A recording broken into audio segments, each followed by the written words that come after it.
नमस्कार मित्रांनो, मी आर चांदे आणि तुम्ही पाहता माझं यूट्यूब चॅनल ज्ञानवर्धन. मित्रांनो, आजचा महत्त्वपूर्ण व्हिडिओ आहे UDAS पोर्टलवर विद्यार्थी प्रोफाईल अपडेट कसं करायचं.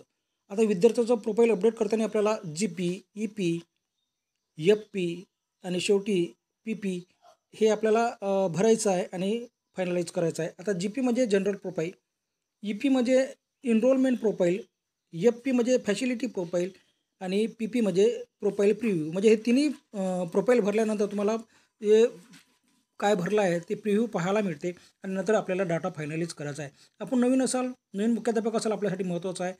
जे कोणी नवीन ऑनलाईन काम करण्यासाठी इच्छुक असेल त्यासाठी सुद्धा महत्त्वाचा व्हिडिओ आहे आणि मुख्याध्यापकासाठी एक उजळणी म्हणून जे जुने मुख्याध्यापक असेल त्यांना माहीतच असते, त्यासाठी एक उजळणी व्हिडिओ आहे. चला तर जाणून घेऊया, प्रत्यक्ष आपण प्रॅक्टिस करून बघूया UDAS पोर्टलवर कशाप्रकारे आपल्याला माहिती भरायची आहे. आता आपल्याला याकरता काय करायचं, गुगल क्रोमवर जायचं आहे. गुगल क्रोमवर गेल्यानंतर आपल्याला सर्च बॉक्समध्ये UDAS प्लस टाकायचा आहे.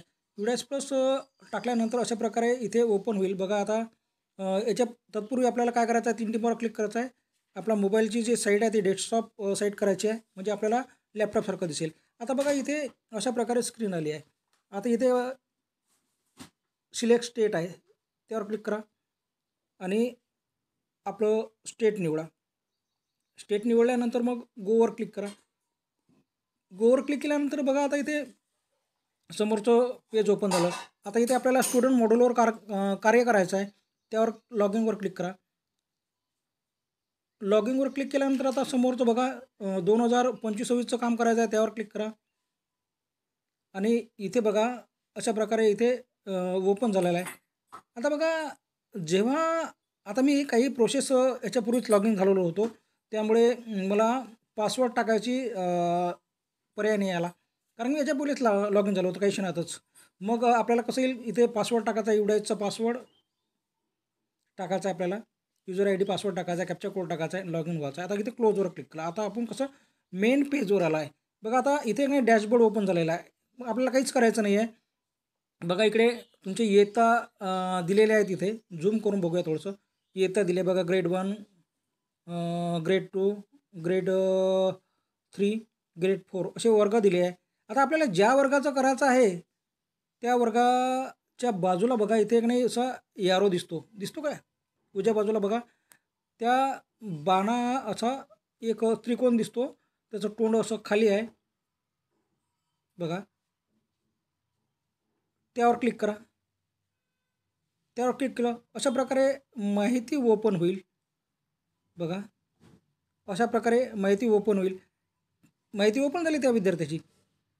त्या वर्गामध्ये एकच विद्यार्थी आहे. आता आपल्या वर्गामध्ये कसं होईल, जेवढे विद्यार्थी आहेत तेवढ्याची माहिती ओपन होईल. आता व्ह्यू मॅनेज यावर क्लिक करा. बघा व्ह्यू मॅनेज यावर क्लिक केल्यानंतर बघा अशा प्रकारे इथे काय येईल, माहिती येईल. विद्यार्थ्याचा PEN number, student name, gender, date of birth. आता आपल्याला काय करायचं आहे, आता आपल्याला एक एक माहिती इथे भरायची आहे. आता बघा आता मला या वर्गाचं भरायचं आहे, 4थ्या वर्गाचं भरायचं आहे. तर मी इथे 2 विद्यार्थी आले. आता इथे बघा एका विद्यार्थ्याचं मी सुरू केलं म्हणून इन प्रोग्रेस आहे आणि एका विद्यार्थ्याचं काहीच भरलं नाही, नॉट सॉर्टेड आहे आणि सर्व याच्यात लाल याच्यात दिसतात. जेव्हा तुम्ही भराल तर बघा हे GP जसं हिरवं झालं आहे तसं सर्व प्रकारचं तुम्हाला हिरवं दिसेल. इथे भरल्यानंतर सर्व दिसेल. आता मी सुरुवात करूया. बघा आता मी GPवर क्लिक करतो. GPवर क्लिक केल्यानंतर आपल्याला त्याचं जनरल प्रोफाईल क्लिक झालेलं आहे. बघा इथे जनरल प्रोफाईलवर क्लिक झाला आहे. आता आपल्याला इथे काय करायचं आहे, जे माहिती नाही आहे, जी माहिती नाही भरलेली आहे त्यावर काय करायचं, आपल्याला माहिती भरायची आहे. आणि इथे काय असते माहिती आहे का, ऑलरेडी खूप सारी माहिती पहिलेच भरलेली आहे, त्यामुळे आपल्याला जास्त काही माहिती भरायची नाही आहे. पण समजा जर आपल्याला काही माहिती इथे भरायची नाही आहे, बघा सर्वच माहिती भरलेली आहे. शेवटचं आपल्याला ब्लड ग्रुप दिलेला आहे. आता ब्लड ग्रुपवर क्लिक केलं आपण याच्यावर बघा, तर काय आहे, जर ब्लड ग्रुप म्हणजे तुमच्याकडे चेक केलेलं असं नसेल, त्या विद्यार्थ्याचं ब्लड ग्रुप नसेल माहीत, यामध्ये काय होते मित्रांनो, खूप सारी माहिती भरलेली आहे. आपल्याला काय करायचं आहे, फक्त ते जी माहिती भरण्यायोग्य आहे, काही काही माहिती माहिती आहे का भरायची आवश्यकताच नसते. जिथं बघा हलकाशा असं तिथे अ, हे दिलेलं आहे, ब्लॅक दिलेला आहे, लाईट ब्लॅक, तिथं माहिती भरायचीच नाही आहे. पुष्कळशी माहिती भरलेली आहे. मग शेवटी आपल्याला काय करायचं आहे, आता इथं शेवटी बघा 4.120 असं दिलेलं आहे ब्लड ग्रुप. त्या ग्रुपवर क्लिक केलं की आपल्याला ब्लड ग्रुप माहीत नसेल तर under investigation result will be update soon, म्हणजे तपासणीसाठी दिलेलं आहे, नंतर माहीत झाल्यानंतर आम्ही बरोबर असं प्रकारे आपल्याला टाकायचं आहे माहीत नसेल तर, आणि सेव्हवर क्लिक करायचं आहे. हे पहिलं झालं. क्लोज करा आणि नेक्स्टवर क्लिक करा. बघा इथे नेक्स्टवर क्लिक करा. आता काय झालं, त्याचं जनरल प्रोफाईलची माहिती भरली. आता आलं इनरोलमेंट प्रोफाईल. याच्यामध्ये बघा सर्व माहिती इथे भरलेलीच आहे. समजा तुम्हाला इथे वर्ग भरायचा आहे, सेक्शन भरायचा आहे, काय म्हणते इथं ॲडमिशन नंबर, प्रेझेंट स्कूल म्हणजे त्याचा दाखलकारीचा नंबर, इथे त्याला कोणत्या दिवशी ॲडमिशन केलं होते. आता इथे बघा ॲडमिशनची जी डेट आहे त्याचा पहिल्या वर्गात जे ॲडमिशन केलं आहे तेच डेट राहू द्या, चेंज करायची काही आवश्यकता नाही. जर तुमच्या इथं नवीन विद्यार्थी आलेला असेल तर तुम्हाला काय करायचं आहे, ते ॲडमिशनची डेट आपल्या शाळेची टाकायची आहे. पण तो विद्यार्थी जरी चौथीत असेल तरी पहिल्या वर्गाची ॲडमिशन डेट ठेवा. त्यानंतर इथे क्लास रोल नंबर लिहायचा आहे. रोल नंबर इथे टाकू शकता. 1 रोल नंबर आहे, 2 नंबर आहे, क्लास रोल नंबर इथे टाकायचा आहे.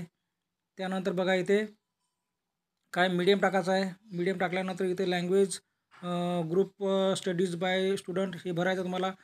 मराठी इंग्रजी टाकला इथे. Academic year open by student हे तुम्हाला इथे माहिती भरायची आहे. Student group studies by the student हे सिलेक्ट करायचं आहे. इथे सिलेक्ट होत नाही, इथे थोडंसं ब्लॅकमध्ये आलेलं आहे. इथे 4-2-4 हे बी सिलेक्ट होत नाही. आता अशा प्रकारे तुम्हाला काय करायचं आहे की प्रत्येक माहिती वाचायची आहे. बघा इथे त्याचा निकाल टाकला आहे, मागच्या वर्षीचा निकाल टाकला आहे, किती दिवस उपस्थित होता हे टाकला आहे, आणि अशा प्रकारे सर्व माहिती करायची आहे आणि त्या प्रकारे सेव्ह करायचं आहे. सेव्ह करायचं आहे आणि इथे क्लोज करून नेक्स्ट करायचं आहे. 2 प्रोफाईल झाले. आता आहे फॅसिलिटी प्रोफाईल. त्याला आता हे महत्त्वाचं आहे बघा, याच्यामध्ये तुम्हाला खूप काही माहिती अशी भरायची आहे. आता फॅसिलिटी प्रोफाईलमध्ये बघा whether facility provide to the student, म्हणजे या वर्षामध्ये त्याला फॅसिलिटी काही दिली का, सुविधा दिली आहे का. येसवर क्लिक केलं. येसवर क्लिक केल्यानंतर काय काय दिलं आहे बघा इथे, काय काय दिलं आहे त्याला. फ्री टेक्स्टबुक दिली आहे. त्याच्यानंतर काय दिलं आहे, फ्री युनिफॉर्म दिला आहे, आणि काय ट्रान्सपोर्ट फॅसिलिटी दिली आहे का, हॉस्टेल दिलं आहे, सुविधा दिली आहे का, मोबाईल टॅबलेट दिले आहे का, कम्प्युटर दिले आहे का, नाही दिले. फ्री बायसिकल दिली आहे का, किंवा फ्री काही सुविधा दिल्या आहेत का. मग आता काही सुविधामध्ये आपल्याला अदरमध्ये टाकून द्या, काही दिले असेल ते अदरमध्ये येऊन जाईल. त्याच्यानंतर बघा इथे काय facility provide to the student in the case CWSN, अपंग विद्यार्थी असून त्यांना कोणती फॅसिलिटी दिली आहे का. Whether student has been screened for specific learning disability, म्हणजे आपल्याला कसं अध्यमक्षम वगैरे विद्यार्थी राहतात, इथं आपल्याला असेल तर येस करायचं, नाही तर नो करायचं आहे. Whether student has been screened autism disorder, म्हणजे काही काही विद्यार्थी सुमग्न राहतात, ते आपल्यामध्ये तणलेले राहतात, अशा प्रकारे विद्यार्थी आहे का. नसेल तर नो करा, असेल तर येस करा. Whether student has been screen for attended difficulty hyperactive disorder, त्याला हायपर ॲक्टिव्ह डिसऑर्डर आहे का, असेल तर येस करा, नाही तर नो करा. आणि has been the student been identify as a gifted talented, बघा गिफ्टेड टॅलेंट, काही काही बरोबर असे खूप हुशार राहतात वर्गामध्ये, जर असेल तर हो करायचं, नाही तर नो करायचं. Does the student appear in any state level competition, state level कॉम्पिटिशनमध्ये यानं भाग घेतला का, नाही घेतला, तर नाही करायचा, हो घेतला, हो. Does the student participate NCC cadet scout guide NCC NSS, हो असेल तर येस करा, नाही असेल तर नो करा. Whether student is capable of handling digital device including the internet, आता याच्यामध्ये हो करा, कारण की आपल्या इथं कसं TV वगैरे विद्यार्थी पाहत असतातच. स्टुडंट हाईट, बघा आता इथं हे आपल्याला अचूक टाकायचं आहे. स्टुडंट उंची किती आहे, स्टुडंटची जी उंची आहे आपल्याला ती बरोबर तंतोतंत घ्यायची आहे. आता इथं स्टुडंटची उंची टाका. इथं बघा, आता मी इथं स्टुडंटची उंची अचूक टाकलेली आहे. माझ्याकडे रेकॉर्डनुसार मी तिची उंची घेतली आहे, आणि उंची घेतल्यानंतर बघा मला इथे वेटमध्ये वजन टाकायचं आहे. वजन टाकलं मी. उंची टाकली आहे. उंची आपल्याला इथे सेंटीमीटरमध्ये टाकायची आहे 124 आणि वजन 22 किलो टाकला आहे. Distance of the student in resident to school म्हणजे शाळेपासूनचं अंतर. Complete highest education level mother father आपण त्याच्या आईवडिलाचा एज्युकेशन लेवल आणि सर्व माहिती झाल्यानंतर आपल्याला काय करायचं आहे, सेव्ह करायचं आहे. आणि इथे सेव्ह क्लोज करा, नेक्स्ट करा समोरचा मॉड्यूलवर जाण्याकरता. आता बघा इथे समोरचं गेलं. आता इथे प्रोफाईल प्रिव्ह्यू आलेला आहे. म्हणजे तुम्ही जे भरलेलं आहे बघा इथे बघा बाजूला लाल अक्षरात PDF आहे. तुम्ही PDF स्वरूपातही सुद्धा डाउनलोड करू शकता. PDF स्वरूपातही डाउनलोड करू शकता. त्यावर क्लिक करून PDF तुम्ही अशी PDFवर क्लिक केलं तर बघा इथे PDF स्वरूपामध्ये ती माहिती